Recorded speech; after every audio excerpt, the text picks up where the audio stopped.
Hello, my name is Geoff Musick. My co-authors are Dr. Freeman and Dr. Nathan McNeese. We're from Clemson University, and this is our CHI Play 2021 presentation for our paper, Gaming as Family Time, Digital Game Co-Play and Modern Parent-Child Relationships. As an introduction, it is known that parents and children playing digital games together has become an important aspect of modern family life, as more than half of parents say they play digital games with their children at least once a week. This has the potential to affect parent-child relationships. While some research has focused on how parent-child relationships may be disrupted or disconnected due to parents and children using technology separately, other HCI research has used the lens of technology co-use or co-play, where co-use is parents actively interacting or engaging with technology alongside their children. For our research questions, we wanted to focus on parents and children who have favorable co-play experiences in this context, as not all parents have a positive experience. So for these parents, we wanted to know, how do parents and children co-play modern digital games together? And for RQ2, what are the positive impacts of co-playing modern digital games together on parent-child relationships? For this study, we used semi-structured in-depth interviews with 20 adult participants. 15 of these participants shared their experience as a parent, 4 participants shared their experience playing with their parents, and 1 participant shared both perspectives. We used 26 questions to address our research question. In addition to demographic questions, we asked participants how they played together, and we also asked participants how they perceive play to affect their relationship. Our study produced a lot of findings, and we cover them in detail in our paper. Here we will present our findings at a high level.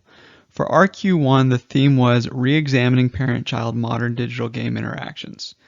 An examination of the physical co-play space revealed that parents and children play together in a myriad of contexts, including the same console, multiple consoles in the same room, multiple consoles in the same residence, or even on different consoles in different residences.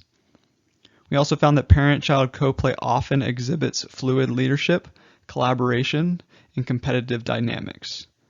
Next, modern digital games facilitate conversations and interactions between parents and children, both during and after gameplay.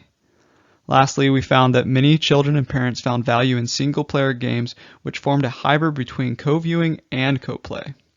For our second research question, for some, playing digital games together resulted in a sense of friendship between parents and children, which was helpful in enhancing the family relationship.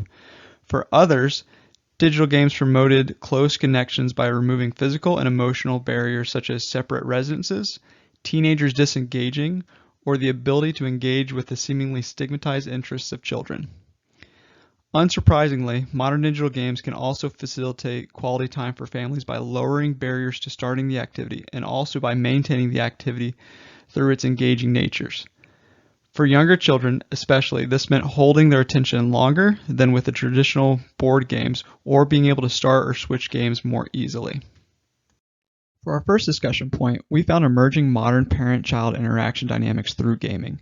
For instance, previous research suggested parents and grandparents might play dumb to gain access to playtime, or the child would monopolize the games, either through solo play or by dominating game decision.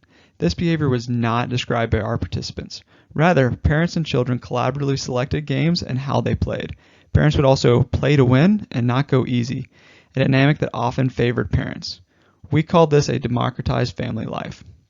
Next, these participants described experiences of playing digital games as a child, perhaps a greater knowledge and appreciation than previous generations of parents. This likely contributes to the playing environment where parents are more interested in play. Families tried to play in the same room and the same console. They also enjoyed spectating and being spectated and showed high levels of engagement. For our second discussion point, there was an emphasis on conversation. Many games played by parents and children relate to problem solving, adventure games, or competitive games. Both genres lend to much collaborative or competitive discussion in-game. It was also highly discussed how parents would use the passion for gaming to have conversations outside of gaming with their children. Sometimes they would even use gaming conversations to segue into more serious conversations. Our final discussion point pertains to design recommendations for promoting parent-child relationships. First, game designers and developers can help to promote these conversations even more. Developers can incorporate conversation prompts into their games like children's television shows do. Think Dora the Explorer. This could also take the form of conversation guides to go along with the released titles like PBS television programs do to help parents know what to talk about with their children about the games.